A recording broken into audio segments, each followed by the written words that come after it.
Hi everyone, Mature Simmer here. So, welcome to the farm again. Trying to disconnect this. I guess I wasn't close enough. And I'm gonna go get my sprayer so that I can go ahead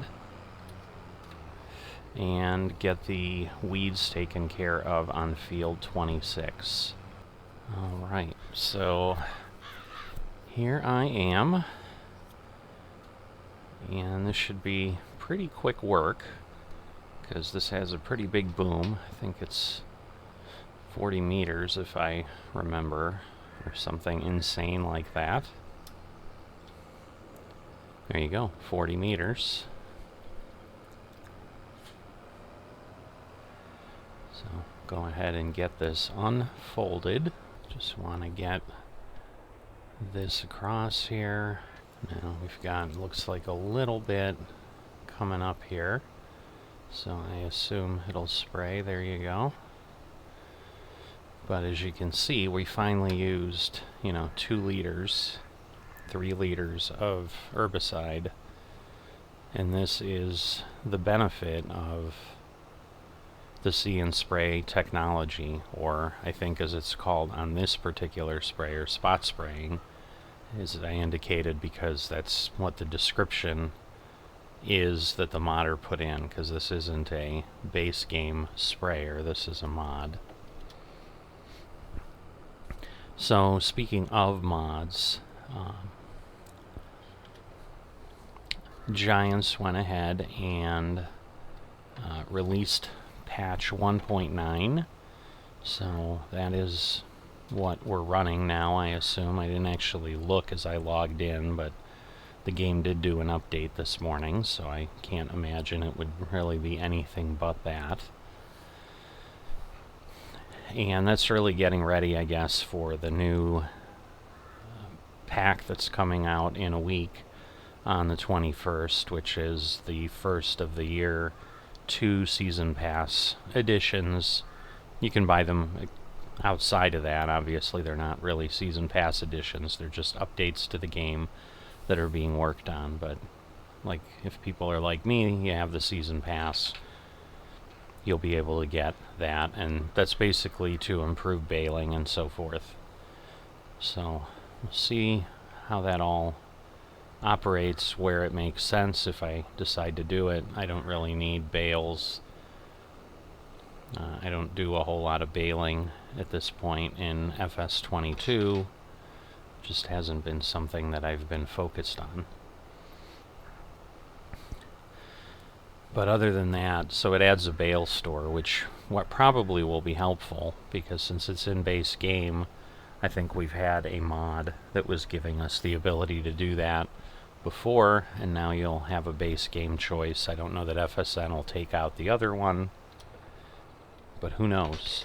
Alright, so I'm lined up on the field, a little off to the edge, but I was waiting on the most exciting news till I could just let this go down the field for a bit. So it appeared last night, I just saw it this morning, but one of the FMs had given me a direct message, but there it was in all its glory. Field 24 is upcoming for auction. So I've been waiting for that field since I got onto the server. I need 2 little pieces to be able to build out my yard. That can potentially prove problematic if it doesn't happen quickly, and that I'm going to have to decide if I just sell crops immediately and not build, which again is what I lean toward, because I don't want to half set things up. It's the same reason I didn't build a silo out here, with the intent of selling it later and then moving it or something. So I do have that. Let's see, I'm not sure if I'm far enough, but that doesn't actually open until tomorrow at noon, I think. So I've still got, almost 18 hours. Well, not really.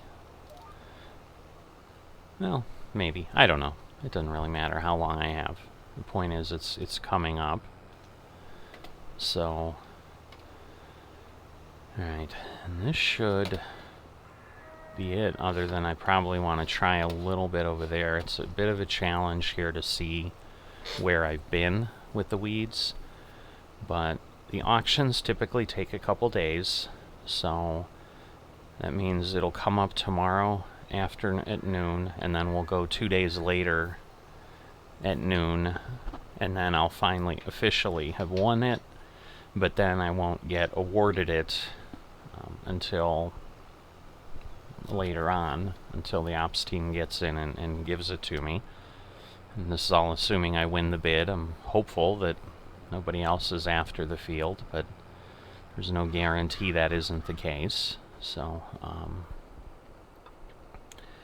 you know, but we'll see how everything... Wow, I may go... Whoop, I don't want to do that. I didn't mean to turn that far. I love lag, I love lag. So anyway, go ahead and turn this on, but yeah, there's a little bit here, so I'll just make sure the end on the right side doesn't go past the line, and then if there's anything around, I should get most of it. I think at this point I've overrun things, so I should be good.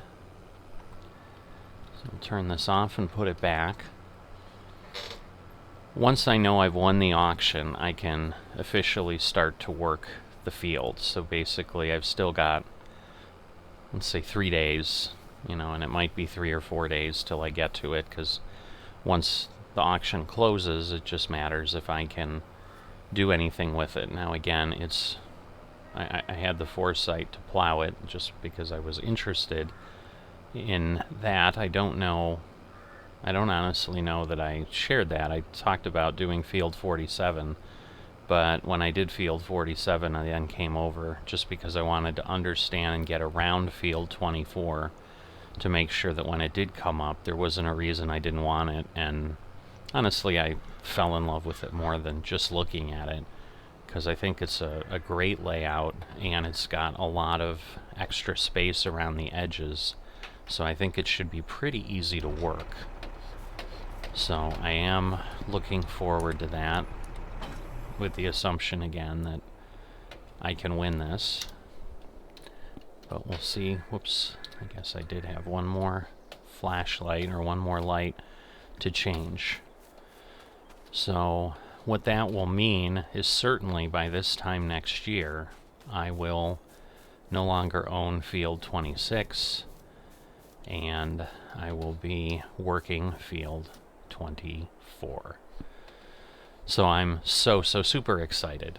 I don't know. I can't overemphasize how excited I am, because that is really what gets the farm going. Like, if these 2 plots came up ahead of time, I'd be happy, but I don't know that I'd be excited. Like, this actually allows the farm, in my eyes, to really begin in earnest here on Hobo's Hollow. So it's still going to be a bit. Obviously, we've got the wheat growing, so I think now that I get to actually think about this as a reality, I think what I'm going to do is, like, that will be the last...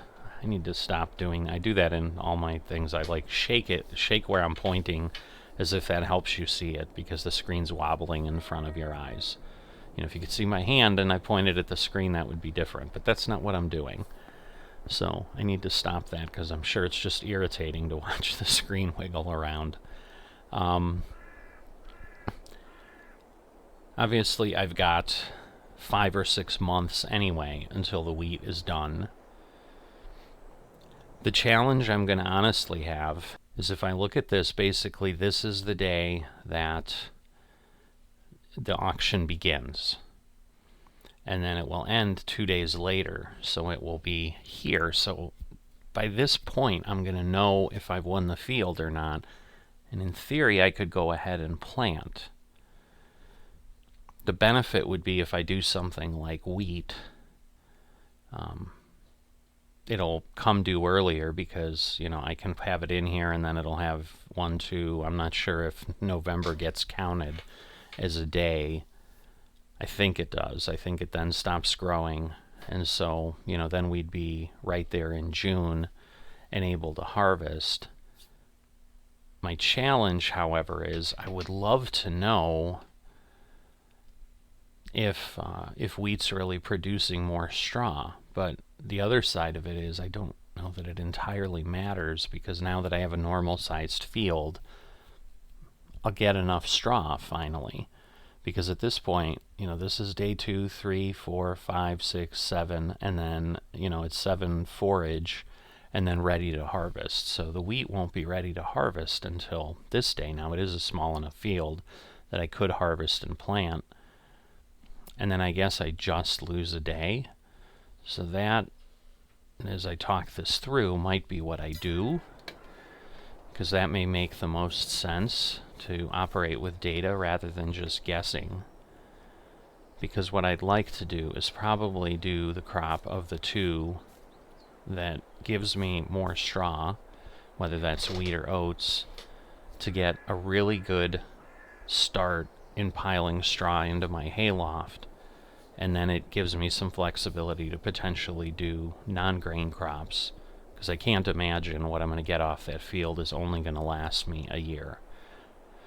But obviously, if I can have something that maybe pulls me 3 years instead of 2 years, that would be really excellent. So now if I run on over to the barn, I'm pretty sure I'm going to see no activity, because I'm sure I'm out of straw at this point. So I am, in fact, out of straw, and I'm actually out of food. So they have not only finished the straw, they have consumed all the extra food they have. So that means, again, they're not producing any milk. We're kind of in the dormant state right now. And then what that creates is a situation where, Mithras will be able to fill the silage today, but then it's going to sit until I get more straw in there. So there's a bit of speculation, and if there isn't a big difference in straw as I think about this now, I may just do oats because it's a shorter cycle, because it's 4 days. Now the question is, okay, oats also is plantable in October, so I'm okay. I knew there was one that was shifted, but that's canola, which doesn't help me. And if I planted that in October, like absolutely by June, I'd be able to go ahead and go forward. Because the thought is, since I'm not even going to get straw till October, I think I can make it the 6 months with the straw off that field. But I don't know that I could make it much further than that. I think I made it as far as I did now, where I got about 8 months in, because I did already have a couple times where I ran out of something, whether it was hay or straw, and things weren't producing anyway, so the straw wasn't getting consumed. Alright, so the biogas plant is running, getting really close to where I can take a full load of slurry over, and then got tons and tons of milk left. Oh, that's interesting, because it looks like now the building storage is bigger. Does that milk storage affect the dairy too?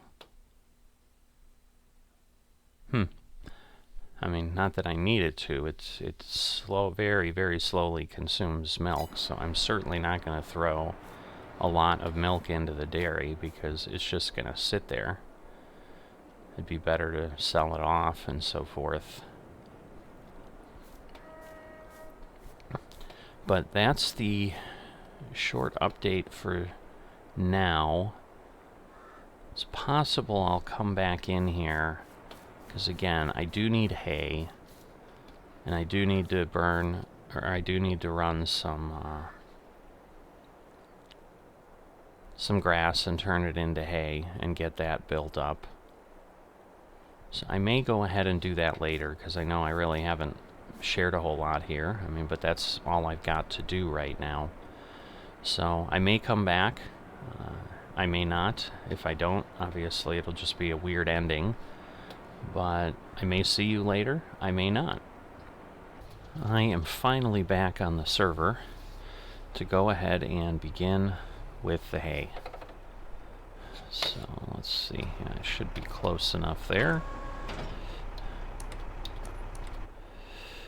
And then we'll back up here and get all set.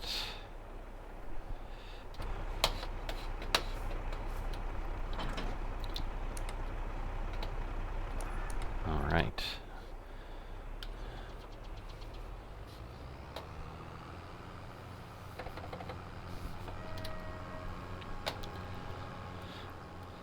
So I'm gonna go ahead, I may regret it later, and it may also turn into a bit of a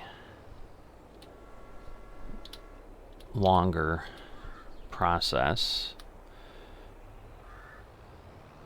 because what I may do is take a couple days, but I'm going to do the whole field and turn it into hay, because at this point, now that I know we've got a pending situation with the crops, and to be clear, I'm still not at the point where the auction has even come up.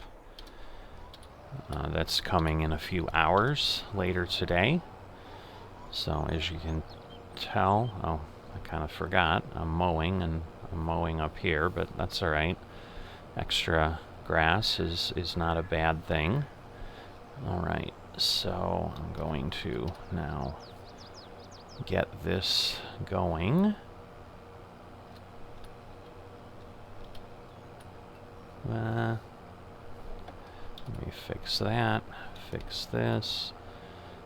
And again, because we're tedding and whatever, being a bit sloppy is okay. Because what that's going to allow me to do, obviously, the tedder's going to throw things all over the place, turning it into hay. Then we'll windrow and we'll pick it up. So that's kind of the challenge, and what I'm talking about is I may regret this later, in that,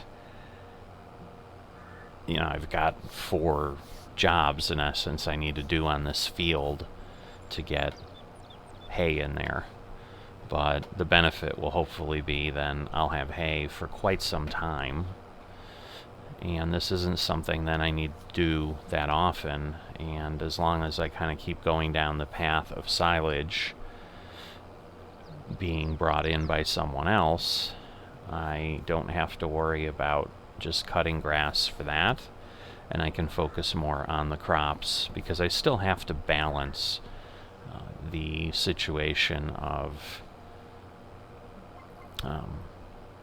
the generational farming and this. So I'm trying to figure out what makes the most sense here. I think this will be good, because again, I need to be able to turn around. There's a little tough there, but once again, in a giant field like this, it's not that crucial that I get every little tiny bit. Now, once again, because I'm not just going to, I'm going to be moving it around with the windrower, I've got a little more flexibility, because I'm almost debating if I want to run the edge of the field, but I don't know that I need to worry about it. I think I'm going to inadvertently run the edge of the field, because I don't know that I'm going to keep picking up the grass, the mowers, as I turn around and so forth. So I may end up with grass laying around. I don't know. We'll see how messy it ends up being. So I did check the oats just to be sure, just to get kind of level set everybody. We're at 3 of 7 on those. And so you can see the yield map is getting pretty good. And keep in mind, that's because we had to throw some fertilizer down. So we're going to get a pretty hefty amount of grass here, I think, than what we were doing before. So, like even here, I mean, I'm going to do this. I'm going to have, obviously, tufts here on the end that aren't going to be used. But once again, because I'm tedding and windrowing, like, I don't have to try to collect that crazy curve. I need to be more careful with the windrower later. But if I run a pass like this, like basically 2 down here, I should have more than enough room to turn around. I might end up a little bit into the other grass, but again, if I hit a few extra pieces and just head it and windrow it, it'll collect it up. It won't be that bad. But definitely going ahead and pulling along a second row here will give us a lot of room to maneuver. So like, yeah, there's a little piece of grass that's still laying there from the last harvest. And I think that ends up being like part of the issue. Like, we don't want all these little tufts around, because over time they'll accumulate if I just never collect them. So I don't want to get things like stuck in the tree line and that I can't easily get to. Getting some lag as normal. Alright, so I do want to be careful here because, again, there's a good amount of stuff near the trees, and just turning here I can probably get, well, I didn't, but that's alright. I was gonna say, turning around I may end up getting a good amount of that little tuft there, but I didn't, and it's okay. So one of the other suggestions I did get in one of the episodes that has come through is, hey, you could use the slurry as free fertilizer for your grass. And while that is true, right now my response has been, A, I don't terribly enjoy the process, and secondly, I'd have to then buy more equipment. I'd need a slurry spreader. I may look into that, because really there's no telling. It's not like we've gotten a notification that they are going to give us another slurry sell point and where that will be, because once again, if they decide like, hey, it's going to be Hobo's Market, which is I think way down at the south end of the map, you know, when I'm talking about slurry, which I think is like $30 a thousand or something, you know, hauling a tank load the length of the map and back, you know, because obviously I've got to bring the tanker back, you know, doing all that. Whoops, hold on. I'm trying to figure out kind of what to do up here. And again, I think I'm going to run some headlands up here to give myself some room to turn around. And once again, if I pull into the grass here, that's okay. But if I go ahead and do this, because A, the trees get closer here, but if I run that in that direction, that'll give me some cleaner work to do around here. So the thing I love about 24 is, for the most part, there's more space around 24 than I have here around 25. So that was one of the nice things. So when I'm running around with a harvester, you know, this isn't something I'm going to have to be too concerned about. Alright, so that kind of gets me back on pace here. It's definitely the most interesting mowing I've done. But it should work out pretty well, I would think. And then, you know, there's going to be other areas of the field, like when I start going down, I'll have to, as I move over the field, I'm going to have to clean that up a little bit more than I am now. So let's see if we swing around. We should be fine here. So I think at this point I should be able to run the, you know, 15 rows or whatever it takes to get over toward the hayloft without having to do much else. I can kind of get in the pattern, and then when I get to the point where we're down here into that indent where we've got the other silo and so forth, I'll probably swing around and kind of finish the top part there, because obviously I went all the way across the bottom with what I did running across here already. So I've got the bottom of the field done, but I don't have the entire top. And I could have run around, but I don't know that... I don't know. I didn't. It doesn't make a lot of sense right now. I think I've done that before, but in trying this out, I'm like, I think I'll do it a different way.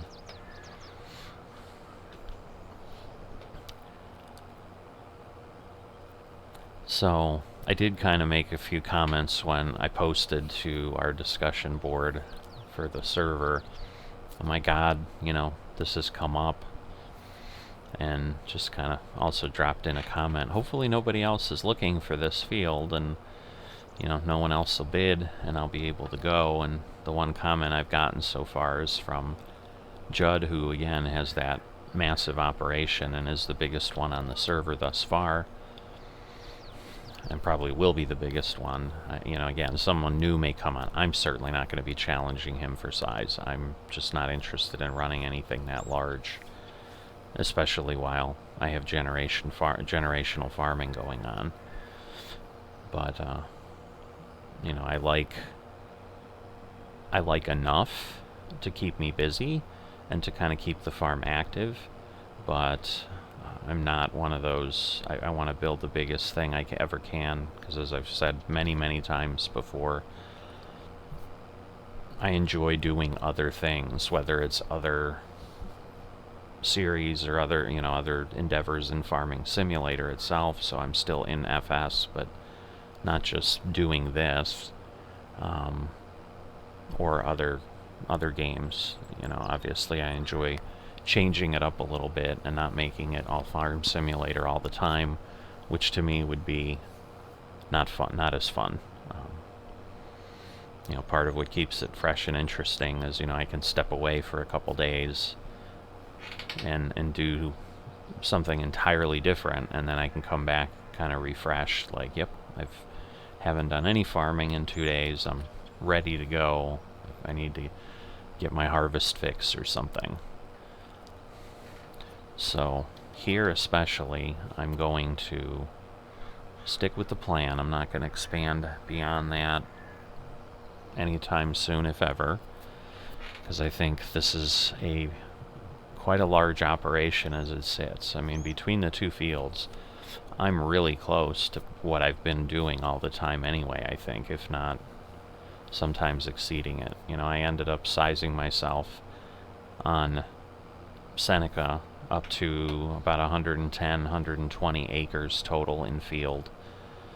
I had 7 fields there, and but that was in the beginning. That was all I was really doing on Farming Simulator, and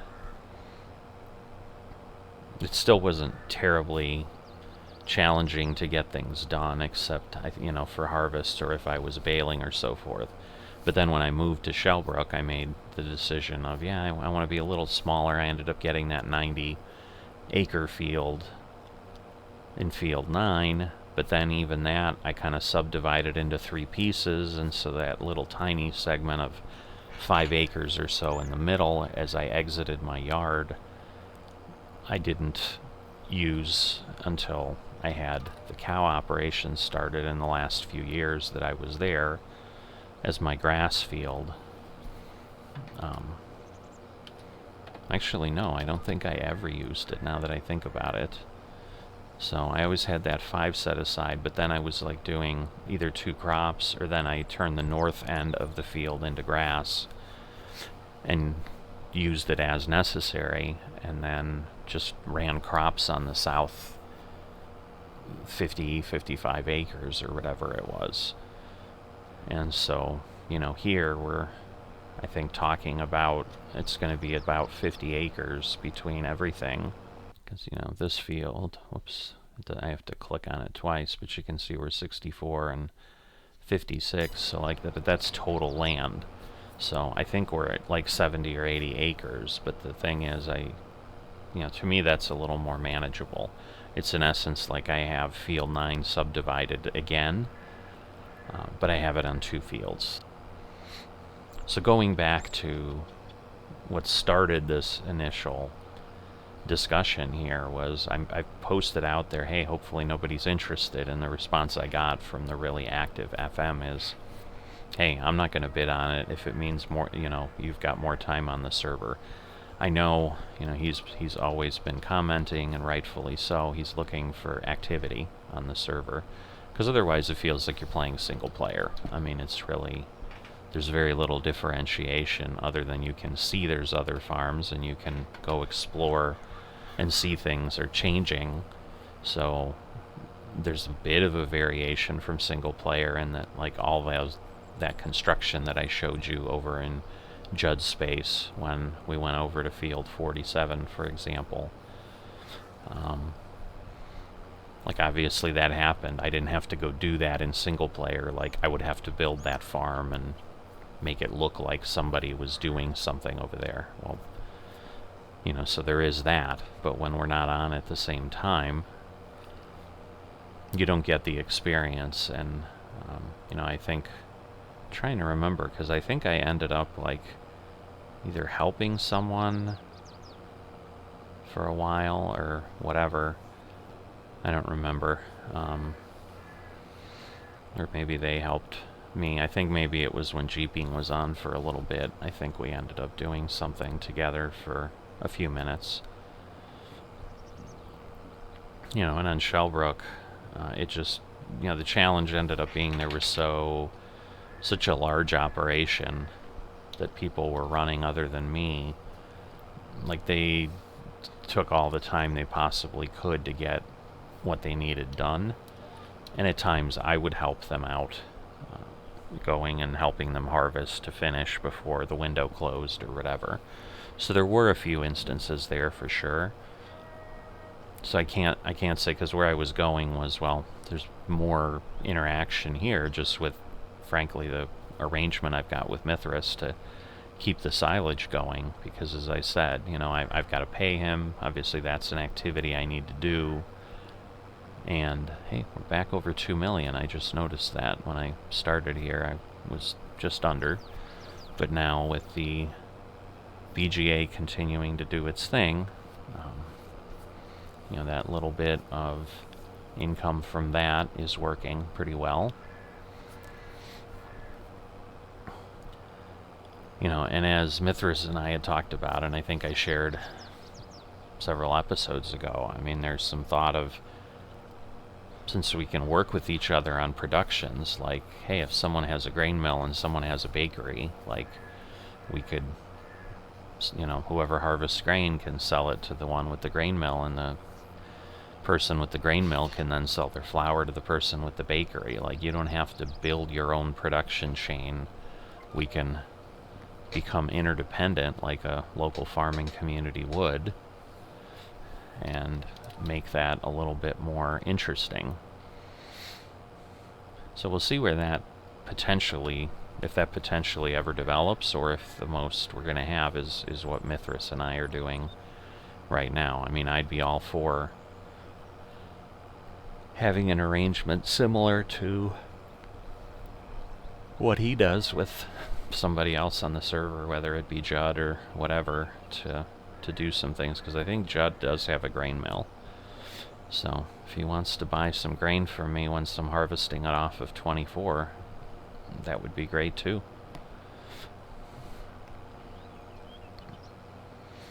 The challenge ends up being kind of the same thing of what we've got though with Mithras, where I think it's appealing to him because I'm offering him more than he could even get through other sales channels.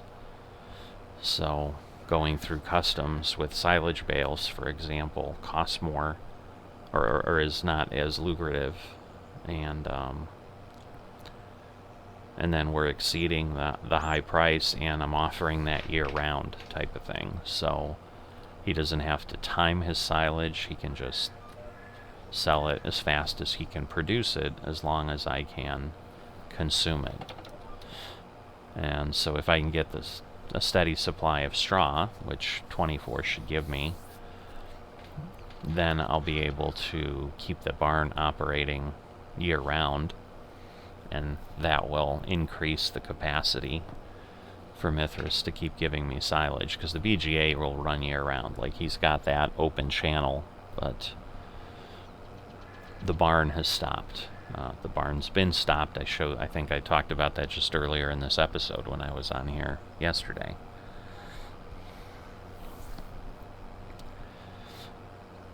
So, we do have all of that coming about. I'm pretty sure just in my process, just knowing what I need to do here, the auction will come up and will open before I'm done with my hay work today. So I will be bidding on that field. There's not necessarily a reason to come in and give you more information on that. We basically have to bid like a tiny bit more than what it's listed at in game,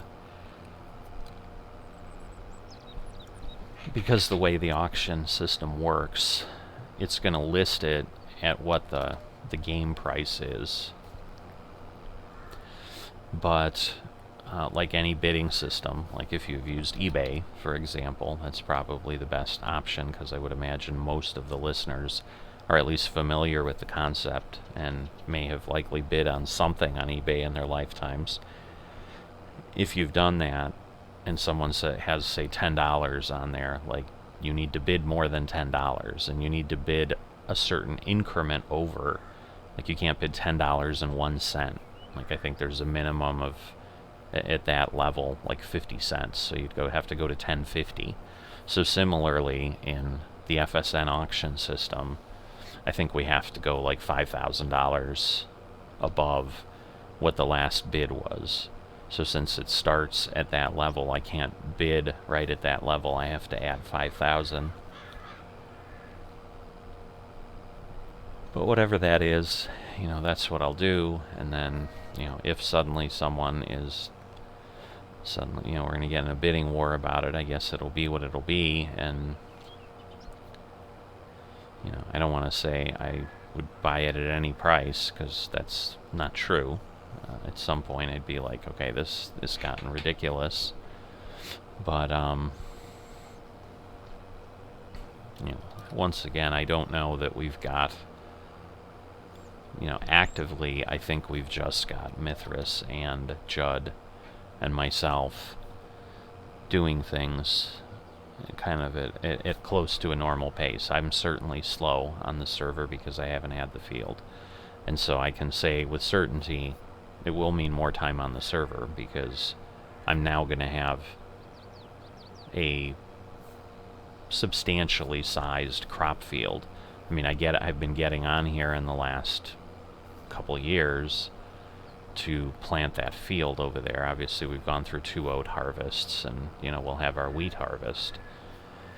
But you've seen those episodes. I mean, I'm on the server for maybe 15 or 30 minutes to do that, and that's all that's required. And it's going to become similar to this, operating on 24, regardless of my equipment size. This is a pretty big mower. I've got the seed hawk for planting. I've got a decent size header with the 45-meter header, so that I don't have to have a trailer and transport it, so I don't have the 60-foot, I think I said meter, but the 45-foot trailer. I think it's a 15-meter header. But yes, I don't have the 90, or the 60-foot header. I don't know where I was thinking with 90, but I think that's the largest one we can have. But on a normal size field, that's going to take me an hour or two to do each of the jobs. I mean, the benefit with crops is obviously that's spread out over days. It's just time will increase, but what I've been doing over there is going to be the same. I mean, I'm going to have to plant. It fertilizes while I plant, but once in a while I'll have to lime, and then I'll have to go and spray for weeds the next day, and then eventually harvest. And when it's the years or the time I decide I need to pick up straw, because what should happen, what was happening in Shellbrook, for example, is, if I run the whole field, which I'll certainly do the first time through, just like I'm mowing the whole field now, Because when I do the job, it's like, let's just do the job. And then if I don't need to do it for a while, that's one thing. I'm obviously going to keep running crops on a crop field. Otherwise, there's really no point. Then I'm not really running the farm to its full capacity. But I may not collect straw every time, because if I end up, as I said, having 2 or 3 years worth of straw off that field, we're going to see what that turns into. Continuing to do it every year means, eventually I could have a decade of straw sitting in my hayloft, assuming it would take it. And, at some point, that means I just have a ton of wasted effort, because it's still time to collect that straw. It obviously doesn't take time to drop it, but then I have to run the whole field and collect it, just like I'm going to have to run this whole field to collect the hay. And so if I'm collecting something that ultimately at the end, whether we move to another map, or eventually, FSN comes to a close, or I choose that I've finally given up and don't want to continue doing it anymore,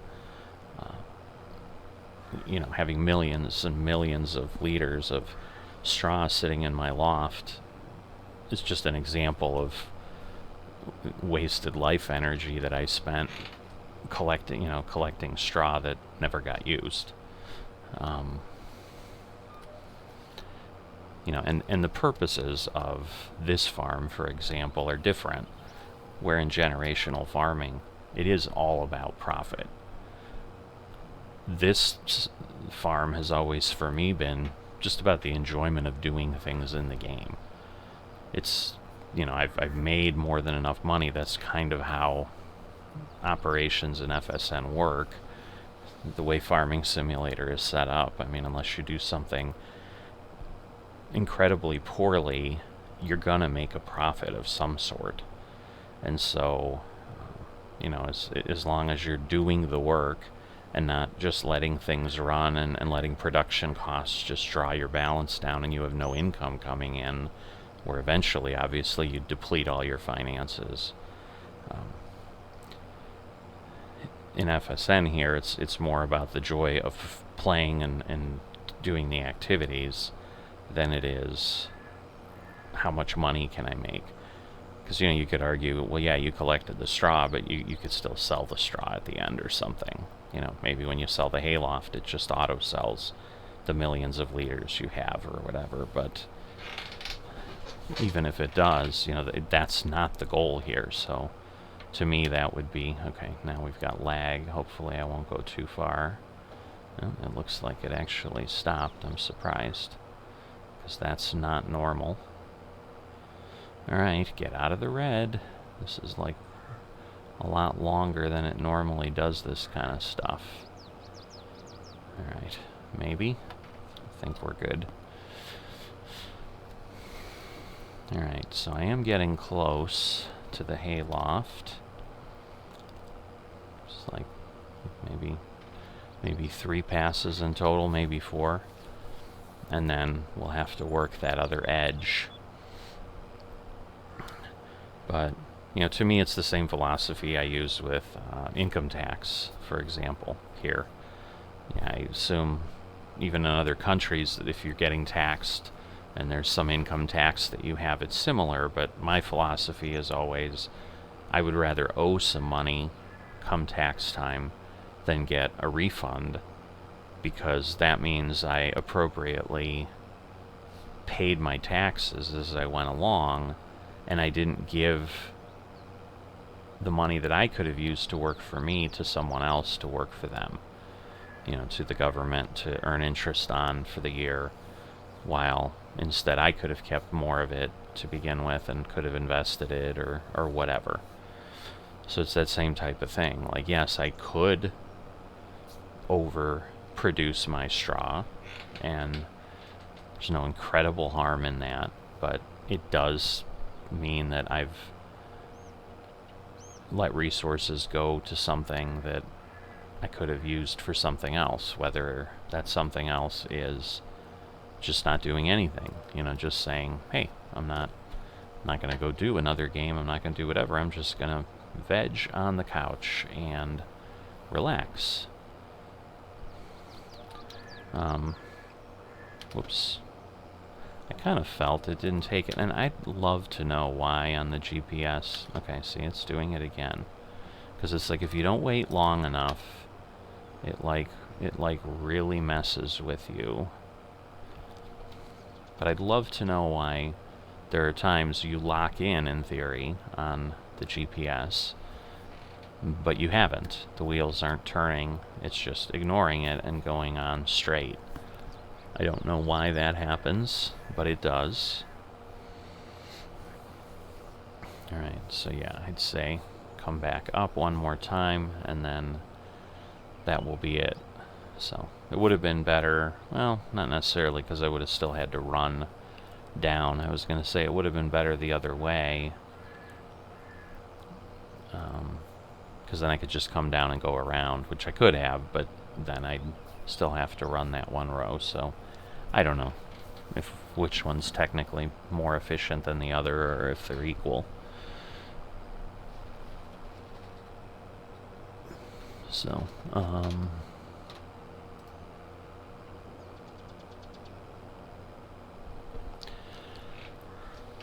alright. So, sorry, got distracted by something around here. But, obviously I don't need to speak every moment. But I also feel like what I've seen from folks, and, you know, when you look at when people leave videos and stuff, it tends to be like if there's just suddenly no narration or discussion going on, it seems people lose interest pretty quickly, and they're like, yeah, this is a good time to stop, and then they stop viewing and click away. But let's be real, on most YouTube videos, I think most people will watch a minute and then go do something else. It's just that the diehards and the ones who really get a connection with the creator and the channel that stick around and watch them all. And so for those of you who are still here, just, you know, I never say it enough, greatly appreciate you choosing to spend time, just as what I've been talking about for the last 5 minutes. You know, if you're choosing to spend time watching my video, that's time you're not spending watching someone else's video, or doing something else, like walking your dog, or combing your hair, whatever it is, and you're making a conscious choice to give your finite time that you can't get back to me, and you know, watch this material that I've created. So I humbly thank you. It's always very humbling to think that, you know, there are people out there who do come back, who do comment and provide feedback, and, you know, we get to interact through the wonders of technology, not in real time, but in a way that at least lets us have the same conversation. You know, no different than chat rooms or whatever, but obviously, again, this is kind of a smaller subset of that, where to me it means more that people take time to come by because they know, and to comment because they know in most cases, okay, I'm engaging in a conversation with this person, where on a chat board, it's more like I'm engaging in a conversation with a community, but I don't know who's going to respond to whatever I put out there, and so you're not necessarily as targeted as I would say and argue that you are in a YouTube channel. Because in most cases, the active channels, like myself, the creators monitor the comments. We try to look at every comment, and we try to, at least, if nothing else, thank someone for commenting, but be responsive to every comment we get, because there's an understanding for me that that is what you should be doing, and is my belief, because of what I said. You're spending time, and if you're commenting, you're choosing to spend some of that time to actually make a comment, and usually most people are doing that to get some sort of a response back. And so I think there's a certain level of rudeness if you just stop commenting. So that's where I do feel a channel like myself that does that with intention and regularly is honestly, I don't know, I feel there's more value to you than something like going to a mega channel like a Daggerwin or Farm Sim Guy, where you're going to get comments from those guys probably in the first day or two of when the video's posted, but it's pretty rare for me to see that they make a comment to every comment 3 months later if something shows up. Like, I'm pretty used to the fact that if I say something there, I might get someone else commenting, but it's pretty rare if I watch a video 3 months after it was posted and they say something, that they'll be the ones to come back and comment. Where I very much try to do that, and some of that it might be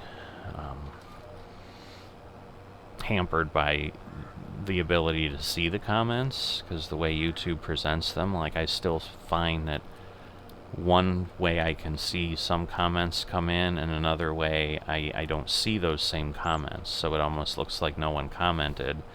So I've learned that I need to use like 2 or 3 different views of my channel to make sure I don't miss something, because those older comments don't come up in the same place that the newer comments do.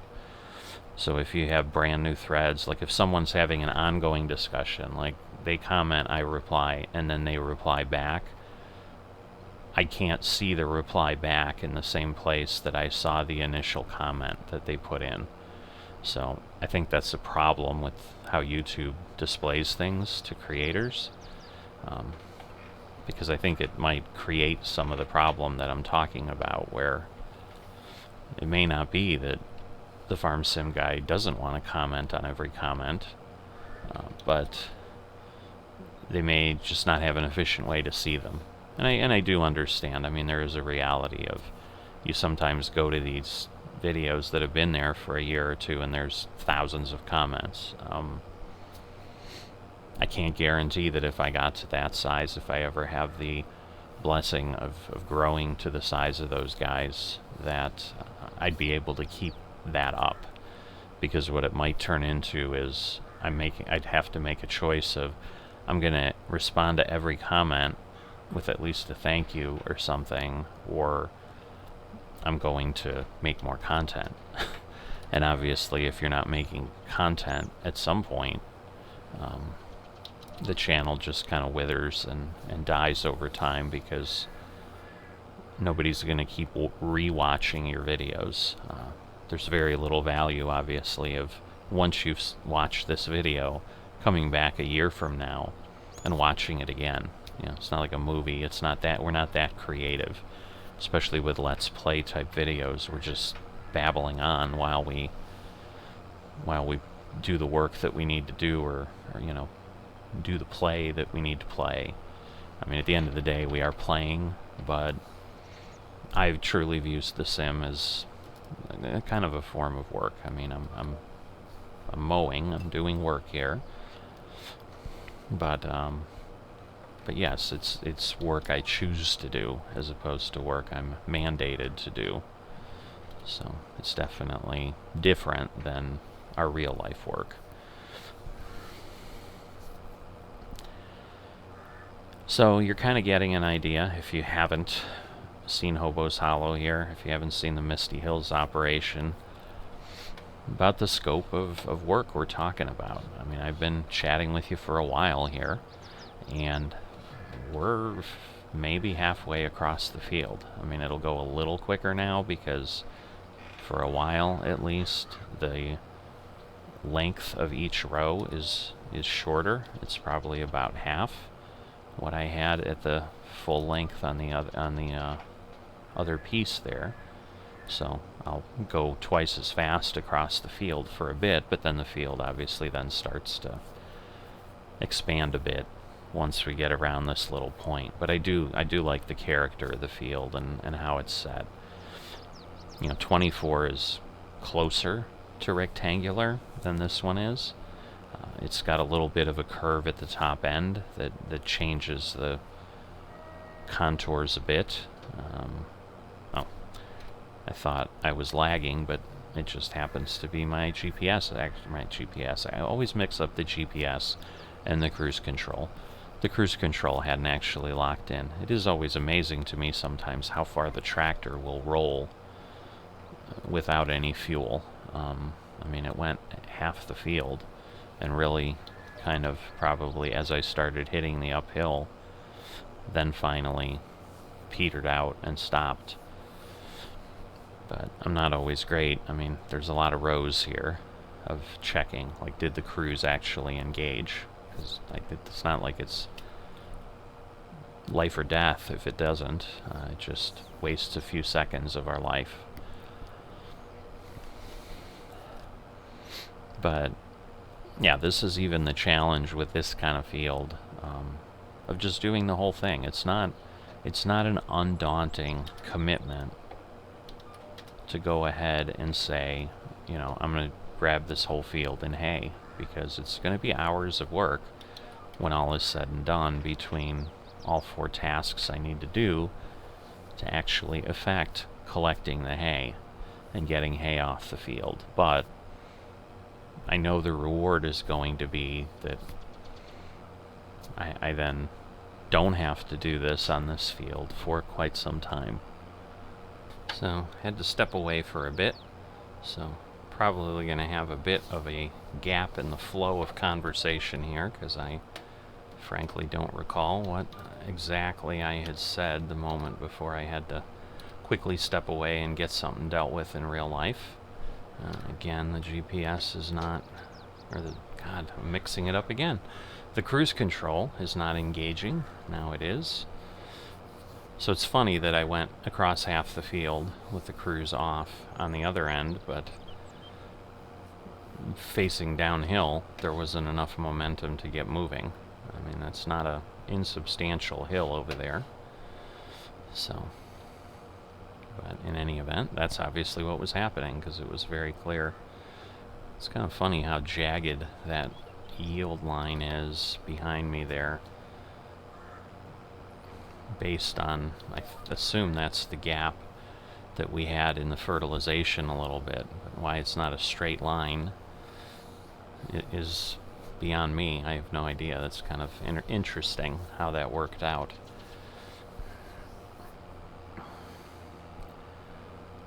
So, yeah, I think what I was talking about was just the length of time and the amount of effort this takes, and the fact that, yes, I do this, but then I don't have to get hay again for a while.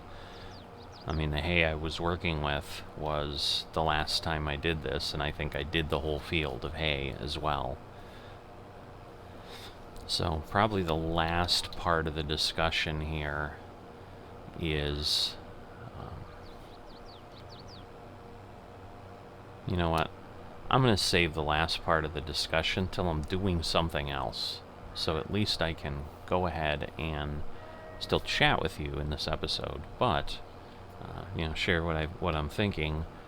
But you're not just simply getting a video of mowing. That you'll at least have some tedding or something going on.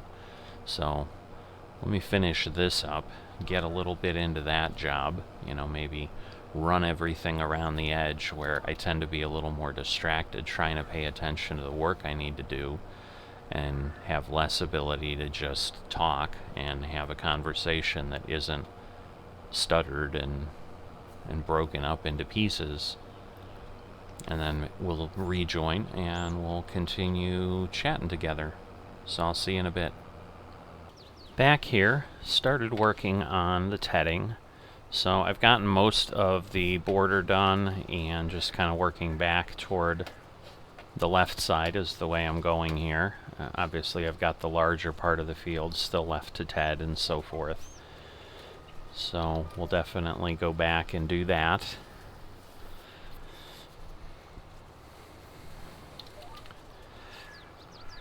But trying to keep things kind of neat and tidy, so picking things up, because the tedder just spews things everywhere. If you've not used it before or not tedded on the site, that's kind of how it tends to work.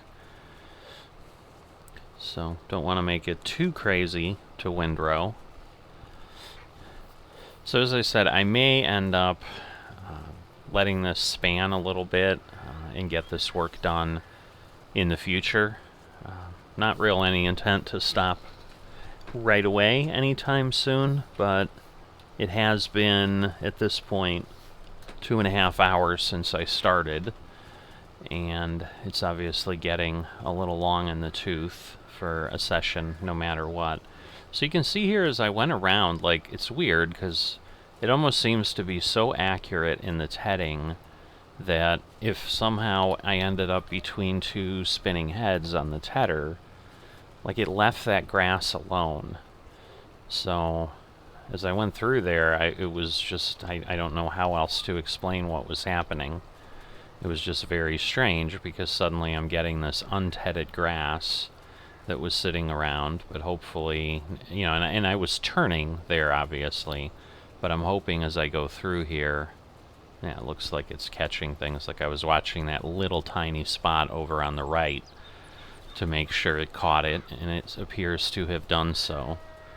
So hopefully this will work, and it means I've got to go through some of those headlands a bit more than I would have normally planned, but it will help at least ensure that I have all hay, because otherwise I potentially run into a problem. Typically what Farming Simulator will do, if it's just a tiny bit, it'll pick it up and then convert it to hay in the forage wagon, but sometimes it gums up the works and just stops collecting and suddenly says you have grass, and worse, if you start with that, suddenly it starts converting hay back to grass, which obviously I really would like to avoid, since the goal is hay here, because I have less need of grass. So I had promised you kind of the next topic of discussion and said, you know, we'll wait. So let's get into that a little bit. And that's basically my thoughts as they sit right now for what I'm going to do once I have access to Field 24. And so obviously there's going to be a flurry of activity in the beginning.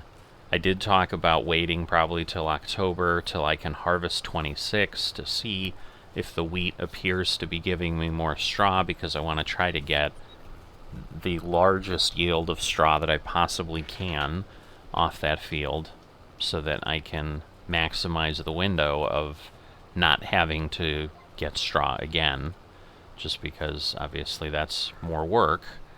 And not that I'm opposed to work, but I'm opposed to work that doesn't need to be done. So if I can do that, I certainly will. A little bit of a challenge here given the silo and trying to not get hung up on that, but I think I'm okay. Looks like there might be a little bit sitting here on the edge. Yep, it just kicked up. So I'm sure you saw that little bit there. That may have been from a previous cut that I just hadn't collected. So that's always part of the challenge, is what exactly am I running into in any given situation. But while I'm waiting to go ahead and plant, you know, there is an activity that I will do, my favorite one, which is rock picking, because in this case I do want to start off in the best shape I possibly can. Because I direct seed, typically that does not kick up any additional rocks later, so I should be able to rock pick once and then leave the field alone. And if somehow they start surfacing over time, you know, maybe I'll lease the rock picker again. But my intent is I'll lease a rock picker. I'll go around, clean the field. Like that I can do at the point once I know I've won the auction. So that'll probably be the first activity we'll cover. Let me get this piece here. The rest of that over there is a piece of grass that that somehow didn't get planted or whatever, so it looks like it's grass laying there, but it's not. It's a field texture for some reason. I don't really honestly remember what happened there. But, you know, then I will need to lime, which isn't necessarily dependent on what I put in the ground, because that's more on soil type, but I'll have to soil sample, so I can do that as well before planting. So there's definitely jobs I can do before I plant, and so that'll likely be what you'll start seeing next as things go along. I don't know that there will be anything between that, because really, as I said, we're coming up at this point. I think it's less than an hour before the auction opens. The auction will be open for 48 hours typically. Unless we have bidding, then it pushes things out a little further. But I would imagine then within 2 days I'll have determined if I've won that. If I have won it, then I will go ahead and start with the work I can do, but trying to avoid obviously the things that are dependent. I'm not going to fertilize the field, for example, because until I know what the crop is, that's not as efficient. Plus it's done when I plant, and like, why do 2 passes just because I'm waiting for work? Because it's also possible within all this that we're going to get started on Gen 2 of generational farming, and then there's going to be some work there because it's going to be the same thing. I'm going to be doing new field prep, getting grass planted and so forth, so there's probably going to be a flurry of farming simulator activity coming. Now the difference here is, once again, and I do like the fact that I get a little bit of space over the holidays, and more importantly over the time when Pobo's Hollow kind of became a stagnant grass-producing BGA supplier for, I think, 1 or 2 game years. It helped me focus on Generation 1 of generational farming, but that's part of the reason I'm also shrinking what I'm doing going forward there, because I know now the activity here is going to switch, so I don't want to suddenly create even more farming simulator time. So I'm going to shrink the operation in generational farming in Gen 2, frankly, because I don't know that I need it. We don't have a leaderboard yet to really see, but I will be surprised if I am not in the top 3, given kind of what I think I'm aware of, and what I've done and where I ended up. So I do think there's at least one FM, however, that has just flat out outworked me, had a lot more land and so forth, and so obviously, and they were doing grass as far as I could tell as well. So that's a 1-for-1 competition where I said, and I still stand by it because the data is playing it out that way, I have a 10-to-1 advantage over anyone doing crops for the most part. Obviously they can supplement that, they can dig into that a little bit by going hard on contracts and so forth. We don't know if we're going to have contracts in Gen 2. That door may close for a little while for folks. And then I always could maintain parity by jumping in and doing contracts as well. So the focus of the grass is I can get more bang for my time, and bang for the buck too, honestly, because it's a low equipment operation to do that.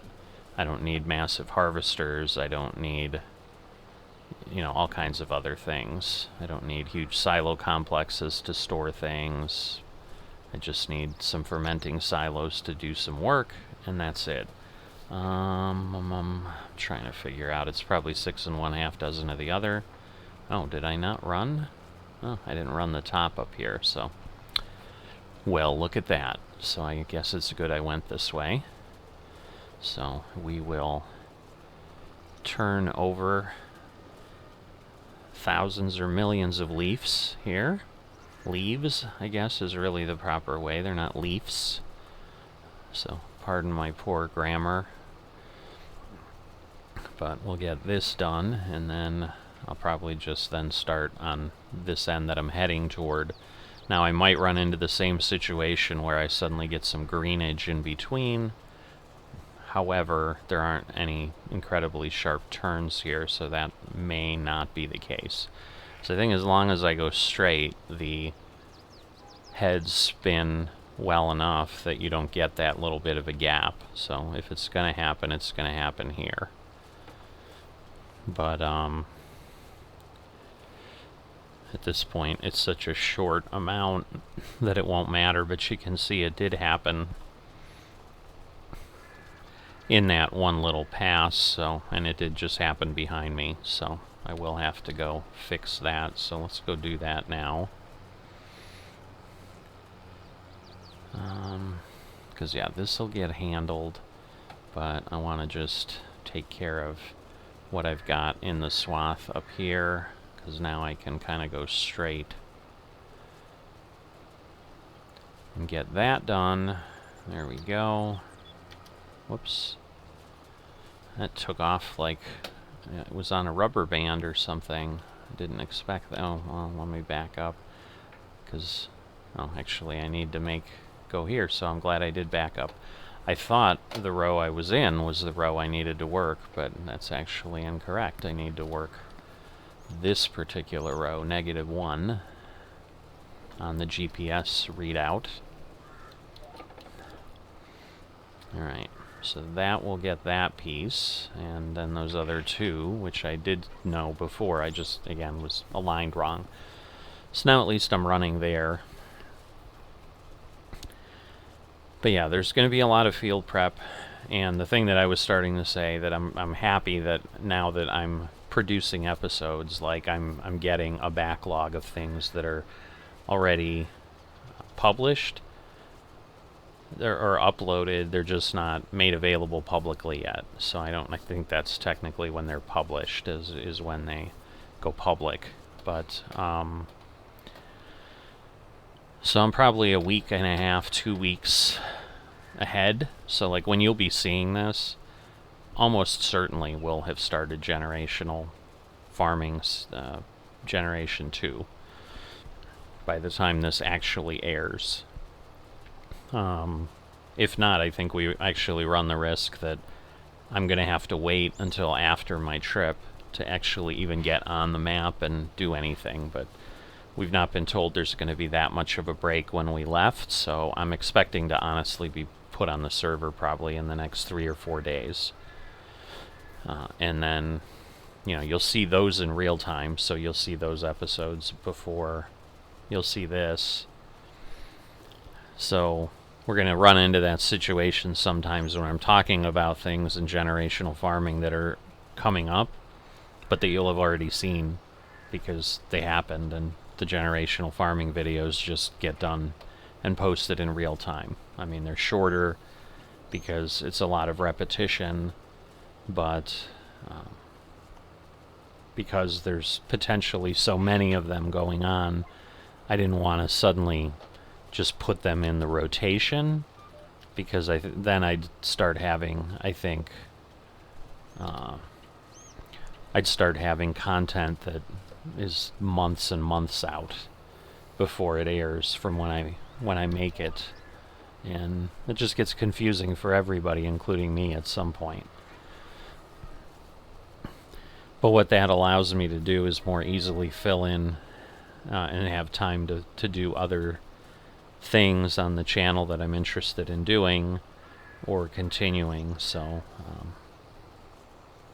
being honest, it's been a struggle to kind of maintain the publishing schedule of something every day and try to keep things that are in the rotation in the rotation. I sometimes find I'm doing the truck simulator videos like the night before, and then hoping they get uploaded and converted by YouTube before they're supposed to go live.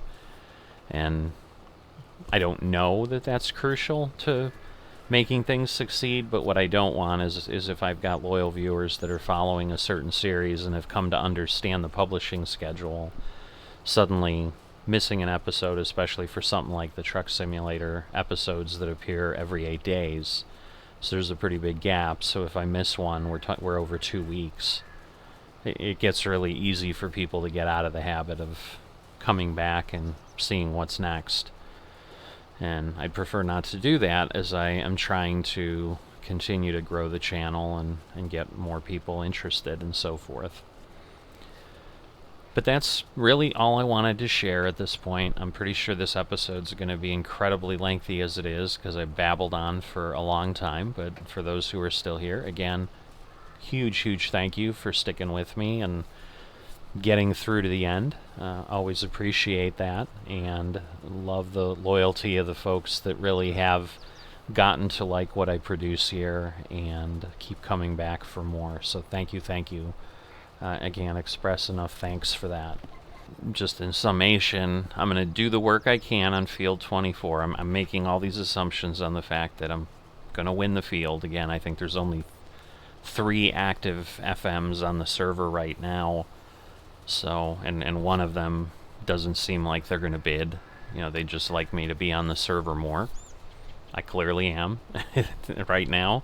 I'm coming up on 3 hours on the server today, and I've got hours and hours to go before I get this work done. It's just a matter of, is it going to happen today or a different day?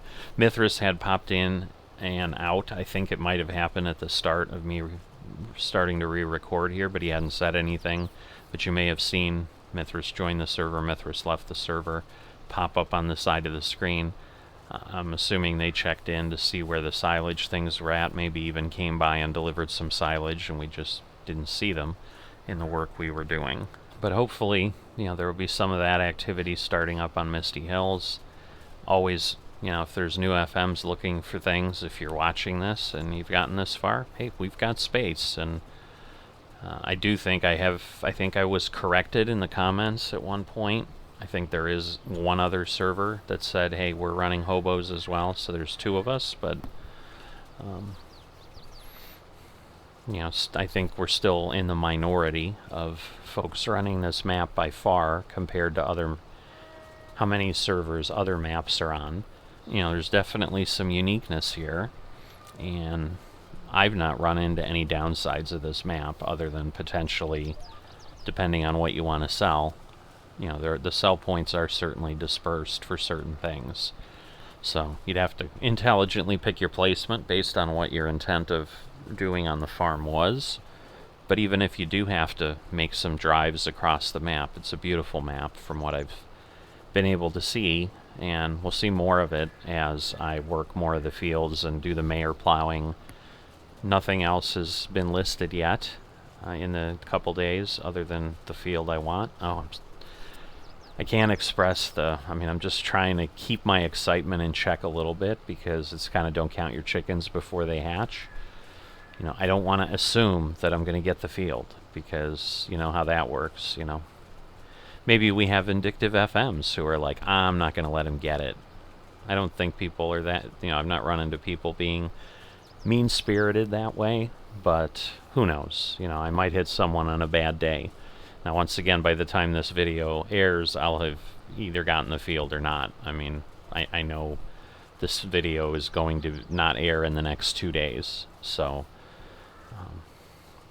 but we'll see how this all plays out, as you will when we get into future episodes. But my expectation is next time you'll see me will be in a couple days when something is going on with that field, one way or the other. I'll either be telling you I didn't get it and I'm here to get ready to harvest 26 and we're sad and who knows, we've got to totally change our plans, or we'll be excited and getting going. But I'm trying to curb my enthusiasm, to steal a name of a show, because I don't want to get too excited and then not have the ability to act upon it. So we'll wait until we have it, but just letting you know that that is likely going to be the next episode, is we're going to know by then, do we have it or not. There's really nothing I can do. I've got 5-6 months I need to wait for the wheat to be ready. And the work I would normally do, everything's kind of on hold. I'm out of straw in the cow barn, so there's no production going on there. I don't have enough milk to effectively sell. Now that I have the milk storage, I might as well just wait until I can sell 200,000 or 300,000 liters of milk. So there's nothing else to do on the farm. It's a long way of saying that. So there will be a couple days break on this, and then we'll be back with the field or not. So crossing my fingers. I'd appreciate if you'd cross yours and your toes and everything else. Would also appreciate if you enjoyed this and enjoyed my ramblings, that you like the video. If you haven't subscribed to the channel yet, would greatly appreciate that as we grind our way toward the next big milestone of 1,000 subscribers. And I will see you next time.